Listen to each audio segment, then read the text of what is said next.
muy buenos días. Namo Vishnu Padaya Krishna Prestaya Bhutale Srimate Bhaktivedanta Swaminiti Namine Namaste Saraswate Deve Gauravani Prasharine Nirvisesa Sumyabadi Pashatya Deshatarine Jayatri Krishna Chaitanya Prabhu Nityananda Dri Advaita Gadadhara Rivasadi Gaura Bhakta Vrinda Hare Krishna, Krishna Krishna, Hare Hare, Hare Rama, Rama Rama, Hare Hare. Hare Krishna reiterado. Vamos a, como bien sabemos, ayer terminamos las lecturas y reflexiones sobre los 18 capítulos del Bhagavad Gita. Entonces hoy vamos a hacer como una especie de recorrido o de resumen general de manera organizada sobre las temáticas centrales que se trataron o se abordaron en cada uno de los capítulos del Bhagavad Gita. Primero vamos a recordar que Bhagavad Gita tiene su punto de partida en una historia, por decirlo así, una historia familiar que parte de el aumento de una actitud de envidia, una actitud de avaricia, una actitud de codicia, una actitud de mezquindad por parte de un cierto grupo de personas conocida como los Kurus, y que entonces eran familia de otro grupo de personas conocido como los Pándavas. Y entonces ahí surge todo porque estos Kurus querían, debido a sus ansias de tener cada vez más poder, movidos por una envidia insana en el fondo, querían todo el terreno y querían también toda la herencia, que era una herencia que le correspondía a sus primos, tanto en poder, o sea, poder político, como también en poder territorial.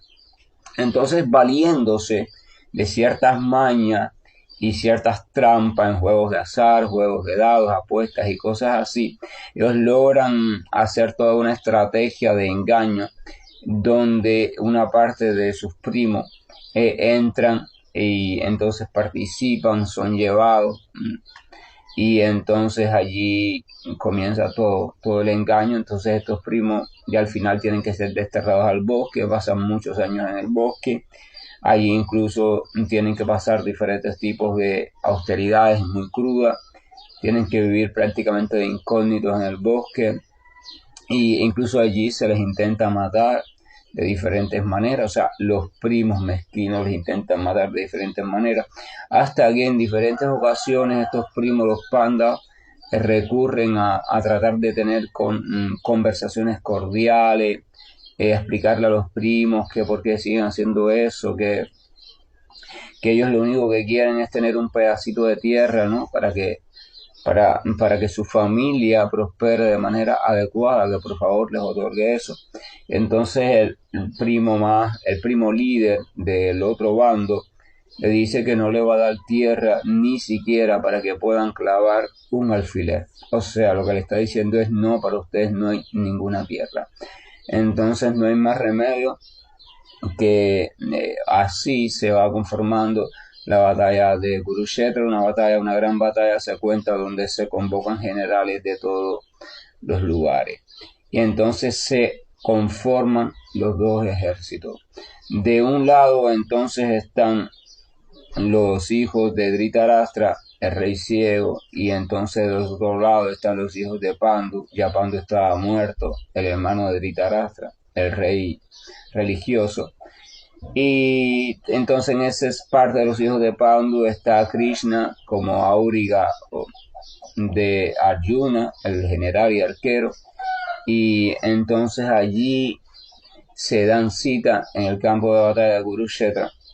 Y allí es donde, cuando ya todo está listo para comenzar la batalla, Arjuna pide a Krishna que lo sitúe en el centro de ambos ejércitos. O sea, lo que le pide es que le permita tener una vista general de los ejércitos. Entonces Krishna lo hace, y entonces Arjuna cae en un estado de mucho sufrimiento, porque cae en un estado lleno de compasión, de dudas, de sensibilidad. y de incertidumbre internamente porque de ambos lados hay familia de él. O sea, eso quiere decir que la guerra inevitablemente iba a traer la muerte de muchos familiares de él. Mezquinos o no mezquinos, pero bueno, al fin él los tenía en su mente y en su corazón como familia. Esto significa que Arjuna está como bondadoso al fin, como una persona situada en la modalidad de la bondad, está anclado en el concepto de familia, o sea, tiene a la familia, tiene a la dinastía, o sea, sus abuelos, sus bisabuelos, maestros, parientes, amigos, en muy alta estima porque así es la persona que está situada en la modalidad de la bondad, tiene una identificación muy fuerte para con los seres cercanos, aunque estos seres cercanos asuman una conducta adecuada o una conducta inadecuada, incluso desfavorable para ellos mismos en el futuro, desde el punto de vista kármico y desde el punto de vista del futuro universal.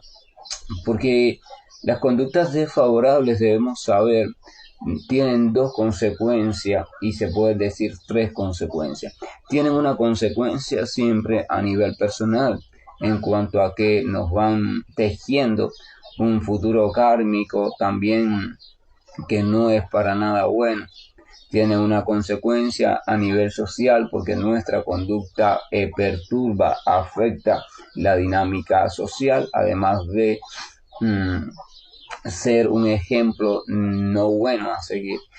Pero también tienen una conducta a nivel universal, porque cuando nuestra conducta es desfavorable y se va haciendo una conducta extrema, entonces nuestra conducta va a tratar de cambiar o afectar algunos códigos universales del funcionamiento universal y va a tratar de ir imponiendo códigos como la no espiritualidad, la no compasión, códigos, cosas que no ayudan ni están acorde al buen funcionamiento universal.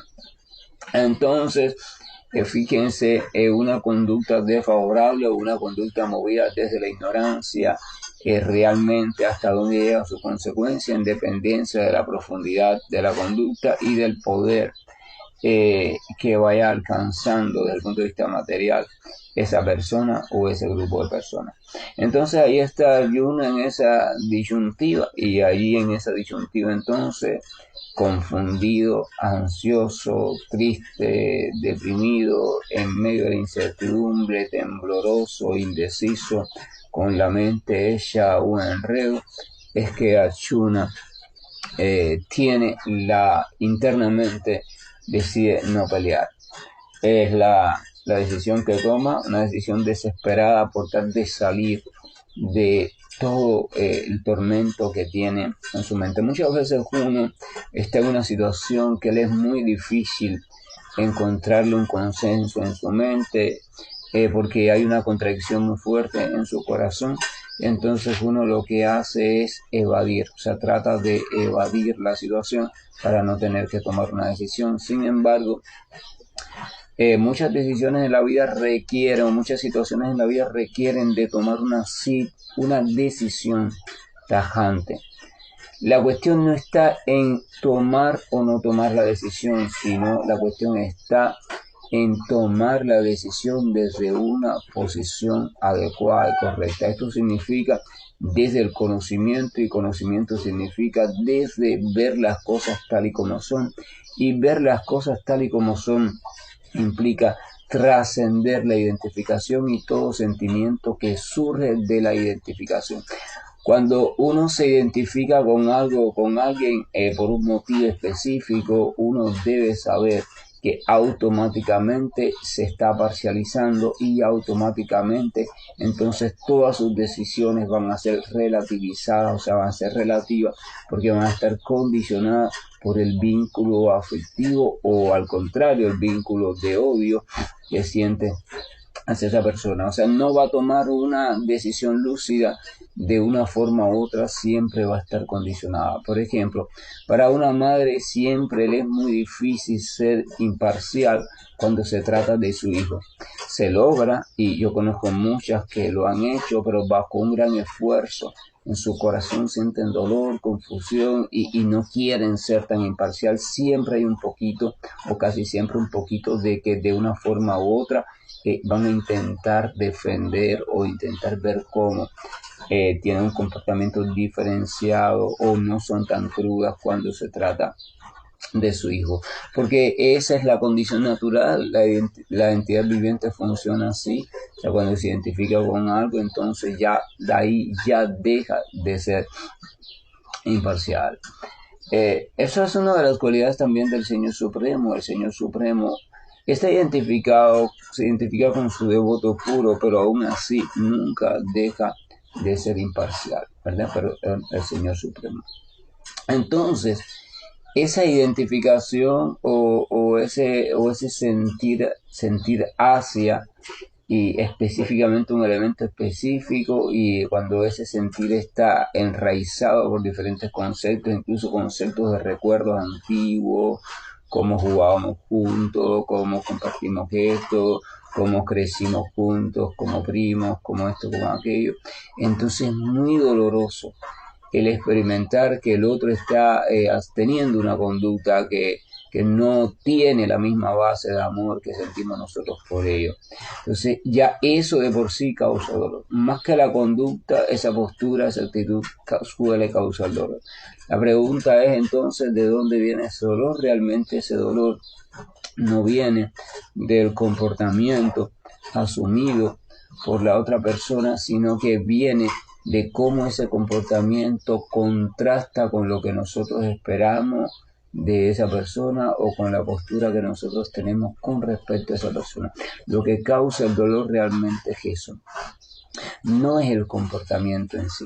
El comportamiento en sí sirve como detonante, sirve como estímulo a todo el proceso de sufrimiento o fenómeno sufriente que se va a desencadenar en ti, pero no es el verdadero causante del dolor. Causante del dolor es tu propia situación, por llamarlo así, ignorante.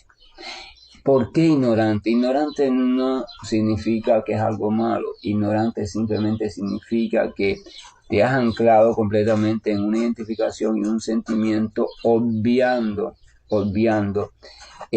la posición real del otro. O sea, te has olvidado que el otro tiene algo que se llama también libertad, al igual que la tienes tú, y la puede usar como quiera, incluso la puede usar de un modo que no sea el que tú esperas, o que no sea el modo desde el cual usted enfoca las cosas.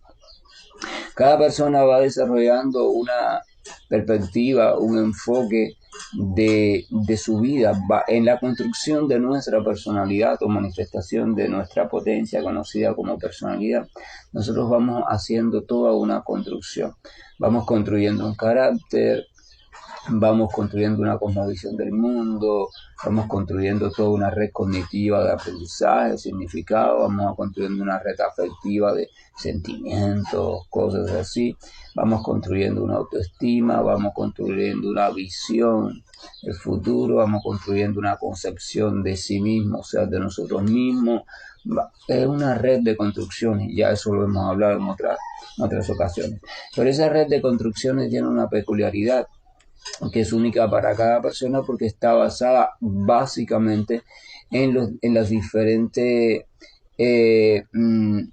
oleajes emocionales que va viviendo durante toda su vida, acompañado de los significados que le va decretando a cada experiencia de su vida, junto a lo que le es transmitido, por supuesto, desde el punto de vista social, familiar, etcétera, etcétera. Entonces, uno olvida eso. Uno olvida la individualidad de cada construcción personológica. Entonces, cuando olvidas la individualidad, te estás olvidando de que es probable que una parte de la construcción personológica del otro no coincida contigo, y más que no coincida, es muy probable que una parte de esa concepción sea completamente opuesta a esa misma parte en tu concepción o a esa misma área en tu concepción. Si uno olvida ese detalle fundamental de la vida, entonces inevitablemente más tarde o más temprano vendrá el sufrimiento, o vendrá la ira, o vendrá el odio si lo manejas mal. porque no puedes comprender o no puedes aceptar de que el otro pueda estar asumiendo una postura que tú consideras o la familia considera o la sociedad incluso considera no correcta. ¿Mm?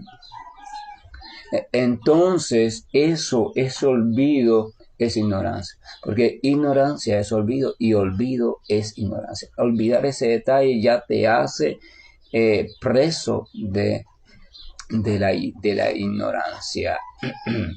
Entonces allí donde comienza todo el dilema de Bhagavad Gita.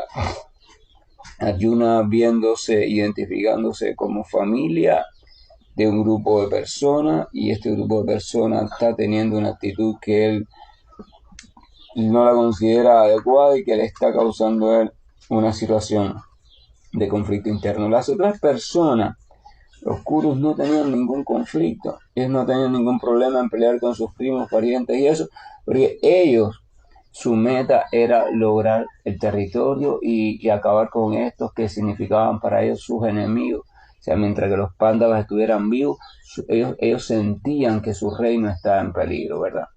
Cuando usted, realmente el enemigo nunca está afuera, el enemigo lo tiene usted en su cabeza. De hecho, todo lo que conforma su realidad solamente existe en su cabeza.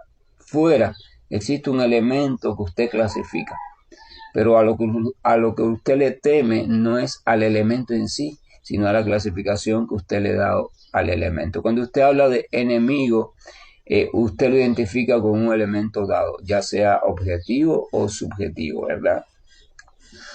Y lo identifica, pero ese elemento en verdad no es su enemigo. Lo que le da a usted miedo es el significado que para usted en su cabeza usted le ha atribuido a ese elemento. Entonces, cuando cambia ese significado, evidentemente cambia su sensación de miedo o lo que sea. De hecho, cuando ese elemento no esté, va a haber otro. Usted siempre, si en su mente usted necesita de un enemigo, entonces siempre va a encontrar un enemigo. Ya desde el punto de vista también que usted vive de la ignorancia, viéndolo desde el hecho que usted quiere ser propietario de cada vez más cosas, más terrenos, más lugares, más esto, más aquello. Viéndolo desde el hecho que usted para asumir eso, usted acuda a determinados tipos de engaños y cosas así. Entonces usted siempre, a la vez que usted toma esa decisión o esa postura en la vida, usted mismo está ya construyendo al mismo tiempo la identidad del enemigo o la figura del enemigo. Porque en este mundo de dualidades nada surge solo. Cada vez que surge un aspecto, surge dentro de ese aspecto inmediatamente el aspecto opuesto. Cuando usted, por ejemplo, obtiene algo por lo cual tenía mucho deseo, una vez lo obtiene, con esa obtención viene automáticamente la semilla del miedo a perderlo. Entonces lo mismo está. Cuando usted desea algo que tiene otra persona, ya automáticamente eso quiere decir que la otra persona se vuelve el objeto de la envidia de usted. Entonces poco a poco se va convirtiendo, evidentemente, si usted no vigila ese pensamiento, en su enemigo. Entonces para los Kurus no había ningún conflicto, no había ningún sentimiento de sufrimiento, no había ningún dolor, porque los Kurus ya su avaricia, su codicia, su frialdad era tanta que se habían hecho insensibles incluso al tema familia en el mundo material. Porque así es la ira, así es la codicia, así es la lujuria, así es la avaricia. Nos va absorbiendo en un elemento que nos va dejando ciego a los elementos más sutiles o a los elementos más organizativos de la vida, que nos permiten una vida sana, una vida organizada. Entonces hay que tener cuidado. Cuando detectamos en nuestra vida alguna semilla, alguna muestra de codicia, avaricia, lujuria, algo así, porque se debe saber que nos va a conducir en la dirección del oscuro hasta tal punto. Muchas veces uno podría decir, pero qué malvado este oscuro, qué gente tan mala, qué avaricioso, por qué hacían esto, por qué aquello, por qué de verdad, por qué no convivían en paz, y uno criticarlos, pero uno debe saber que el oscuro también nos están representando el estado al cual uno puede llegar cuando coge el camino menos adecuado en sus comportamientos. El camino menos adecuado comienza con la ignorancia. Lo no adecuado tiene siempre su causa en la ignorancia. Por ejemplo, cuando usted realiza una actividad no favorable desde cualquier punto de vista, debemos saber que esta actividad está movida por un deseo determinado. Y debemos saber que ese deseo determinado está movido o surge o tiene su semilla en la ignorancia. Entonces, las tres cosas: la actividad desfavorable, el deseo de esa actividad, de hacer esa actividad desfavorable para obtener algo que también es desfavorable, y la ignorancia de que ese algo realmente es desfavorable para usted, las tres cosas son dañinas. Sin embargo, en su relación, por supuesto, una se ve más dañina que la otra, pero las tres son dañinas. Pero la raíz de las tres la constituye la ignorancia. Entonces eso nos lleva a un punto clave, ¿verdad? Hay que buscar conocimiento, tengo que adquirir conocimiento, y adquirir conocimiento es más, tiene que trascender el hecho simplemente de leer, de llenarme de información. Adquirir conocimiento es llegar al punto, posicionarme en el punto donde yo sea capaz de mí mismo, por mí mismo, de tomar conciencia de las cosas tal y como son. Yo tengo que tomar conciencia realmente de las cosas tal y como son. Yo de mí tal y como soy yo, ¿qué soy yo realmente? De la energía material o del mundo tal y como es, de todo tal y como es. Entonces de eso se trata Bhagavad Gita. Bhagavad Gita se trata de una entrega progresiva de conocimiento o de una iluminación progresiva que Krishna va a hacer a Arjuna. Y esa iluminación progresiva transita de la siguiente manera. O sea, en el capítulo número 1 del Bhagavad Gita se da una muestra general, una imagen general del campo de batalla de Kurukshetra. Allí se describen que están situados los ejércitos contrarios que están listos para pelear. Y allí Arjuna, el poderoso, ve a sus parientes, sus maestros, sus amigos íntimos que están listos, todos listos, y a dar la vida. Y entonces Arjuna, dominado por la tristeza, dominado por la compasión, pierde su fuerza, se siente confundido y abandona su determinación de pelear. Entonces ya en el capítulo 2 comienza la conversación como tal de Bhagavad Gita, donde en esa conversación Arjuna le confiesa al Señor Supremo que no quiere pelear, que se siente sin fuerza, que se siente confundido, y le dice que por favor lo guíe y lo oriente, qué debe hacer. O sea, Arjuna se entrega al Señor Krishna como discípulo, y en ese capítulo 2 Krishna entonces comienza a impartirle las enseñanzas. O sea, el Señor comienza a dar sus enseñanzas y comienza explicándole a Arjuna el tema fundamental o el ABC o la base del camino espiritual, que es tratar de entender la diferencia que existe entre el cuerpo material temporal y el alma espiritual eterna.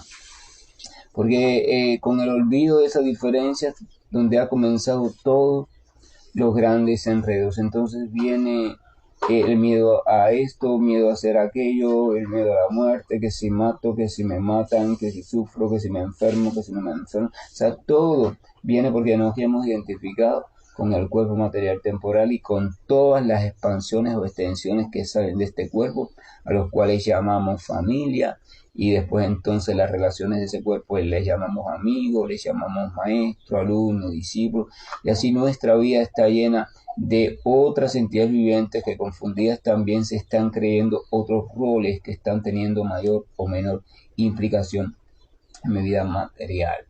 Esos roles son necesarios para tener una vida social organizada, pero el punto débil o la ignorancia está en vivir esos roles ignorando la realidad fundamental, y la realidad fundamental es detrás de ese que yo llamo mi hijo. Lo único que hay es realmente otra alma espiritual igual como yo, igual que yo desde el punto de vista espiritual, que en verdad no tiene tal vínculo familiar conmigo, o sea, desde el punto de vista espiritual, simplemente es otra chispa espiritual más como yo, pero también que por ciertos elementos y ciertas leyes que hay instituida.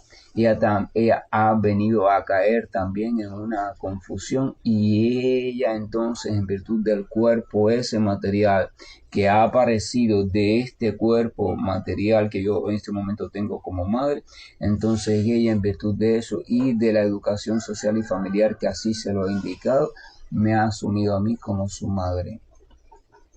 Entonces, madre, ahí surgen madre e hijo. Perfecto. Yo tengo que desarrollar para el bien social esa relación de la manera más sabia, organizada posible. Pero si yo desarrollo eso, obviando o desconociendo u olvidando el conocimiento esencial de que en verdad, eternamente no somos eso, simplemente somos dos chispas espirituales, dos fragmentos de conciencia que por cuestiones kármicas y por influencia del tiempo hemos coincidido en un momento determinado, en una ilusión determinada y también en cuerpos que están relacionados. Así yo olvido ese fragmento, entonces mi vida va a estar llena de muchos avatares en esa relación. Y mi identificación va a ser una identificación marcada por la ignorancia y mi comportamiento hacia esa otra criatura también va a ser marcada por la ignorancia y yo no voy a poder ayudar desde el punto de vista espiritual o desde el punto de vista del conocimiento hacia a esa otra entidad viviente. Entonces eso es un tema, por eso el tema primordial de la espiritualidad consiste en eso. El tema primordial de la espiritualidad consiste en comprender la diferencia que hay entre la naturaleza material, el cuerpo material y el alma espiritual o la esencia espiritual. En ese mismo capítulo 2, el Señor después de eso explica el proceso de transmigración del alma, cómo es que el alma, basada en su ignorancia, y por los diferentes apegos y otras cuestiones, tiene que estar pasando de cuerpo en cuerpo, así como en una misma vida pasa de un cuerpo de niño, un cuerpo de adolescente, un cuerpo de joven, de adulto, anciano, hasta que ese cuerpo se deteriora y tiene que abandonarlo. El fenómeno de la transmigración, el fenómeno de la no existencia real de la muerte para la entidad viviente, es un fenómeno que ya prácticamente a estas alturas del tiempo ya ni se discute. Incluso hay muchos científicos que desde pruebas clínicas, pruebas objetivas, han demostrado que es real, o sea que la entidad viviente permanece más allá de la muerte del cuerpo y más allá de la pérdida del cuerpo.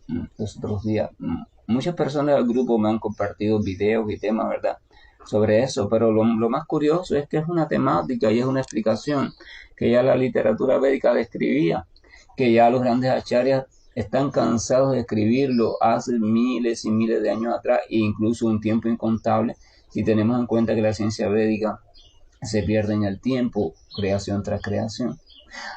Pero por supuesto la persona que no confía en la escritura, que no tiene fe, necesita pruebas contundentes, pruebas certeras. Pues bueno, ahí están, ya hay científicos hace rato dando esas pruebas. Unos con pruebas más débiles, pero otros con pruebas bastante contundentes, de una manera bastante coherente de expresarla. Después les voy a compartir algún vídeo de eso. Entonces, en ese capítulo 2, el Señor explica el proceso de la transmigración para que Arjuna entienda que en verdad pensar que va a matar a alguien es completa ignorancia. Él realmente no va a matar a nadie. Y que si tiene que hacer esto de un encuentro o destrucción de determinados cuerpos, no es por capricho, no es por avaricia, no es por simple crueldad, sino es por cumplir. Él tiene que comprender que se trata de cumplir con un deber superior. O sea, es necesario que él defienda a su familia, defienda al pueblo de los pandas, porque es el único pueblo y familia que aún preserva el conocimiento de la ciencia de relación con Dios. Entonces, si el mundo en aquel momento se quedaba sin nadie, o sea, si él permitía que los Kurus arrasaran con su pueblo, entonces ¿quién iba a transmitir la ciencia de relación con Dios? ¿Quién iba a transmitir el mensaje de fe, el mensaje de una vida organizada? Entonces el mundo se iba a convertir completamente en una población totalmente demoníaca, una población marcada completamente por la avaricia, por la maldad, por la oscuridad, por el ateísmo, etcétera, etcétera. O sea, un desastre total para el planeta Tierra y un desastre total para el universo. Fíjense la connotación y la necesidad de que Arjuna y los pandas pelearan en la batalla de Kurukshetra y que el propio Krishna participara del bando de los Pandavas, aunque sea de forma neutral, o sea, como conductor de la cuadriga o del coche, del carruaje de Arjuna, pero que estaba ahí, o sea, el señor Krishna estaba de parte del Dharma o de parte de la modalidad de la bondad pura. El Señor siempre está de ese lado. El Señor dice que uno de los motivos que Él aparece es para redimir a los piadosos, o sea, y acabar con aquello que es un peligro potencial para el universo, o sea, el adharma o el comportamiento no favorable, el comportamiento que está basado en el ego falso. El ego falso en su madurez más terrible termina siendo destructivo. El ego falso termina destruyéndonos. Nuestra identidad construida, la identidad que nos construimos, cuando no están basadas en el conocimiento, cuando no coinciden con el conocimiento, tiene un único final, la destrucción. La destrucción. Por eso es que toda creación se encamina siempre hacia la destrucción, porque hacia allí la lleva el crecimiento y desarrollo de diferentes egos falsos. Y el ego verdadero tiene un solo final, el final de el Ananda verdadera o la bienaventuranza verdadera, trascendental y eterna, en un constante júbilo, dicha, armonía y paz, lo que conocemos como el reino espiritual, el reino de los cielos, el reino de los dioses o como quieran llamarle. Entonces usted siempre debe recordar eso, cuál es la finalidad de cuando usted se deja guiar por los diferentes egos falsos, porque inevitablemente eso va a suceder. Por muy bien que le estén yendo las cosas, si usted está desarrollando y fortaleciendo diferentes egos falsos y en función de eso es que está desarrollando su vida, entonces el final nunca es un final el favorable realmente, porque incluso teniendo una vida externa aparentemente de logro, una vez transcurrida el fenómeno muerte, entonces lo que está después de allí va a ser una suerte de mayor hundimiento en el ego, mayor hundimiento, hasta que llegue en una de esas vidas en que usted mismo cree su propia destrucción entre comillas. Hablo de destrucción desde el punto de vista de la manifestación de vida, porque el alma realmente nunca se destruye. Vamos a seguir, porque si no vamos a entrar en temas y temas cuando viene a ver se acabó el tiempo. En ese capítulo 2 también el Señor le insinúa a Arjuna la naturaleza del servicio desinteresado que se le presta al Supremo, y también incluso le habla de las características de una persona autorrealizada. Allí el Señor Krishna le empieza a decir a Arjuna cuáles son las características que se evidencian en una persona que tiene conocimiento, o sea, se ha comprendido como alma espiritual, que ha comprendido la diferencia que hay entre el alma y la naturaleza material, y que además de eso ha comprendido también el fenómeno de transmigración. Entonces esa persona ya comienza a realizar las cosas de manera desinteresada, o sea, las cosas como servicio a una autoridad superior y no simplemente para un beneficio mezquino personal. Entonces en el capítulo número 3, Krishna da un pasito más y empieza a introducirse en el conocimiento sobre el Karma Yoga. Le explica a Arjuna que en este mundo material, toda entidad viviente que ha asumido un cuerpo, que ha asumido una forma, ya sea burda o sutil, tiene obligatoriamente que dedicarse a algún tipo de actividad, porque esas formas están diseñadas para actividades específicas. Todas las formas que hay diseñadas, todos los prototipos de forma, están 4.800.000, según los Vedas, están diseñadas para realizar un tipo de actividad. Al igual que un automóvil está diseñado para una cosa así, para otra no, o un equipo eléctrico, las prototipos también de vida o de manifestación de vida. Entonces, quiera o no quiera, la entidad viviente va a ser arrastrada por ese prototipo a realizar algún tipo de actividad, tener una serie de deseos, etcétera, etcétera. Entonces, por tanto, eso quiere decir que la entidad viviente tiene que actuar. Eso lo explica Krishna en el capítulo 3. Pero ¿qué pasa? Ese actuar puede ser básicamente tener dos resultados. O bien la actividad que desarrolla esa actividad viviente la va a atar más al mundo material o a la ilusión material, al mundo del ego falso, o bien esa misma actividad pero desarrollada de otro modo, con otro conocimiento, la puede liberar cada vez más de ese enredo material. Entonces, ¿cuál de las dos? O sea, cómo uno sitúa una y cómo uno sitúa la otra. Krishna le explica entonces a Arjuna que cuando alguien actúa para complacer al Señor Supremo, desde el conocimiento de cómo se le complace al Señor, cuando alguien actúa y no está movido por motivaciones egoístas, por motivaciones mezquinas, entonces si uno actúa de esa manera, entonces uno puede liberarse de la ley del karma, o sea, ley de acción y reacción. O sea, uno puede realizar una actividad sin acumular resultados, ni resultados favorables, ni resultados desfavorables. Vamos a recordar que los resultados favorables también se le llaman reacción kármica y también nos mantienen atados al mundo material. Por ejemplo, cuando usted ofrece caridad, usted está realizando una actividad favorable, pero debe saberse que esa actividad lo que va a hacer es prepararle un buen futuro para usted en el mundo material, pero esa actividad realmente no lo saca, no tiene la capacidad de sacarlo usted del plano de conciencia material. Sin embargo, es una actividad muy favorable, es una actividad que nos hace mejores seres humanos, es una actividad que nos ayuda a dar un buen ejemplo para el mundo entero y para las generaciones futuras y que sin duda debe seguirse, pero debe seguirse acompañada de conocimiento. Eso es importante comprenderlo.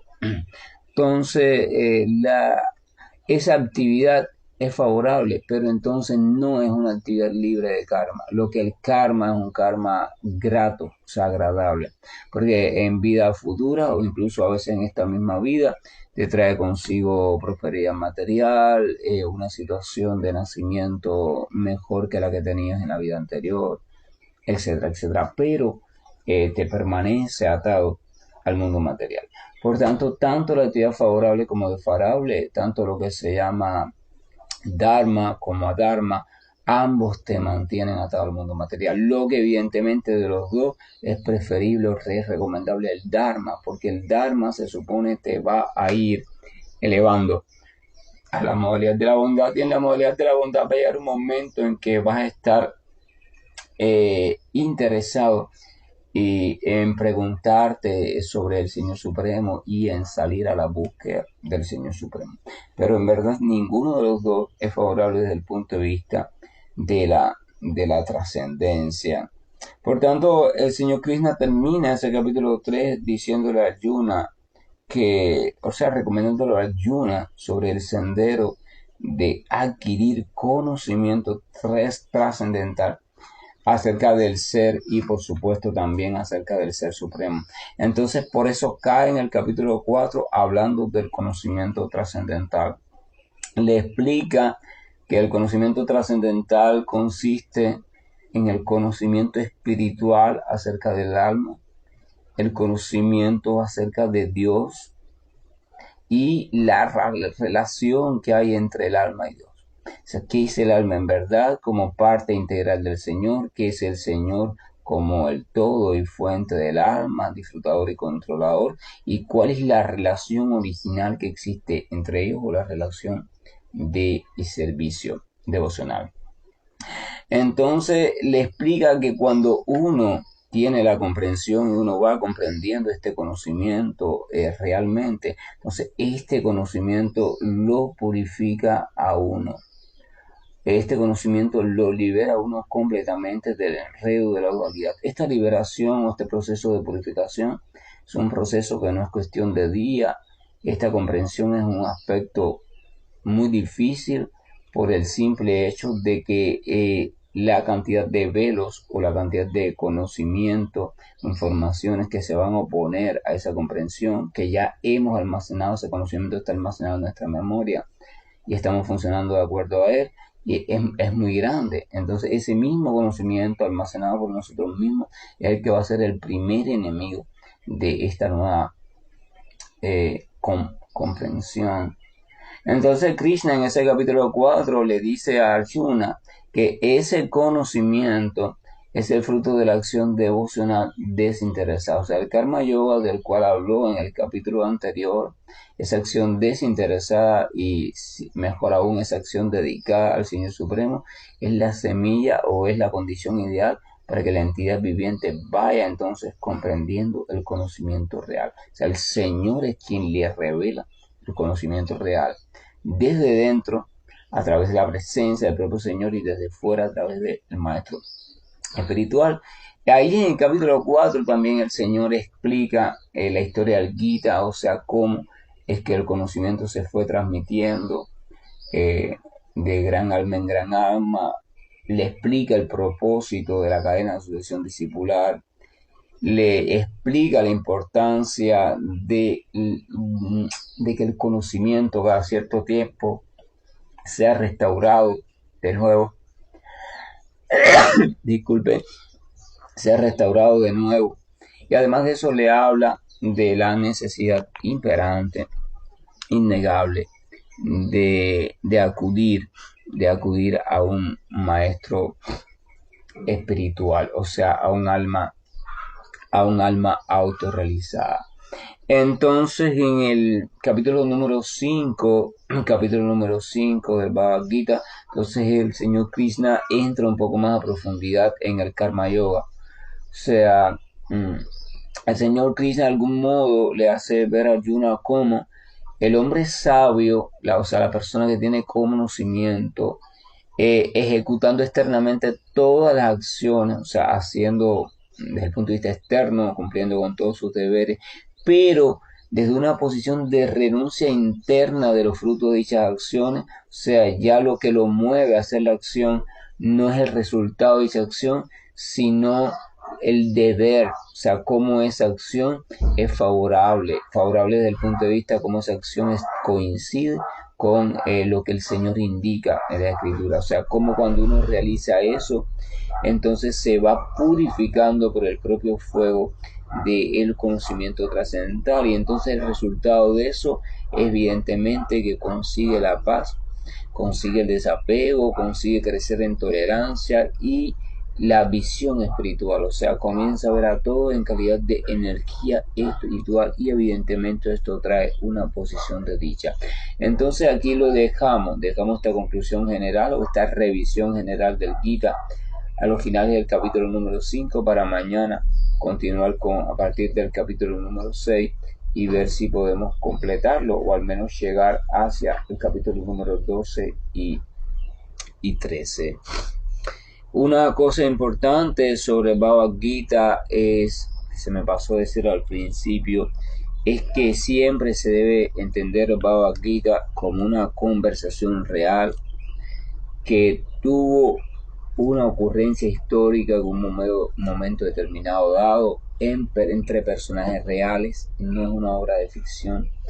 Aunque es una conversación eterna, sucedió también de modo histórico. O sea, Bhagavad Gita se tiene que asumir así, se tiene que asumir como una conversación real, una conversación que sucede y que además sucedió de manera manifiesta entre dos personalidades reales.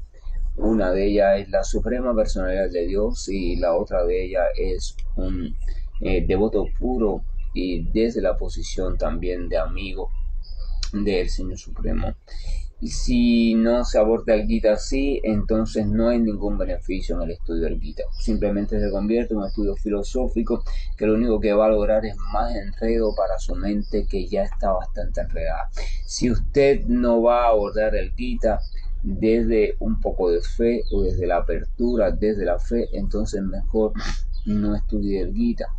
o si usted desea recibir el verdadero beneficio del Gita, entonces tampoco lea un comentario del Gita o escuche una clase del Gita dada por una persona que no tenga fe en la realidad del Bhagavad Gita, que no tenga fe en Krishna como suprema personalidad de Dios, o que no tenga fe en Arjuna como devoto puro de Krishna. Si la persona que escribe el comentario que usted va a estudiar o que va a dar una conferencia que usted va a escuchar no está en esa posición y usted quiere obtener beneficios espirituales del Gita, entonces la recomendación de los grandes acharyas es que no lea ese comentario o simplemente tampoco escuche esa conferencia, a no ser que usted ya sea una persona que está muy bien establecida en la fe y el conocimiento trascendental y usted está haciendo un estudio de los diferentes enfoques que se han hecho del Gita para después usted poder establecer el enfoque correcto. Entonces usted, bueno, puede arriesgarse y hacerlo. Pero si usted no está firme en una fe absoluta, si usted no tiene una comprensión total y real, y si usted no tiene un vínculo vivo completo con el Señor Supremo a nivel de personalidad suprema, entonces se le recomienda no caiga en esa tentación, porque va a ser para su propia destrucción y la propia destrucción de su potencial avance espiritual. Que la gracia y el amor de nuestro Señor nos acompañe en este día sábado y que tengamos entonces la dicha de poder contar con su misericordia y que sinceramente tengamos el deseo de que Él nos ayude a seguir avanzando en este camino que no es más que el camino de su búsqueda y el camino incluso de nuestra propia búsqueda y el camino de regreso al Señor. Hare Krishna, buen día, y estoy finalizando la llamada. Hare Krishna, Krishna Krishna, Hare Hare, Hare Rama, Rama Rama, Hare Hare. Hare Krishna, Krishna Krishna, Hare Hare, Hare Rama, Rama Rama, Hare Hare. Hare Krishna, Krishna Krishna, Hare Hare, Hare Rama, Rama Rama, Hare Hare. Hare Krishna, Krishna Krishna, Hare Hare, Hare Rama, Rama Rama, Hare Hare. Hare Krishna, Krishna Krishna, Hare Hare, Hare Rama, Rama Rama, Hare Hare. Hare Krishna,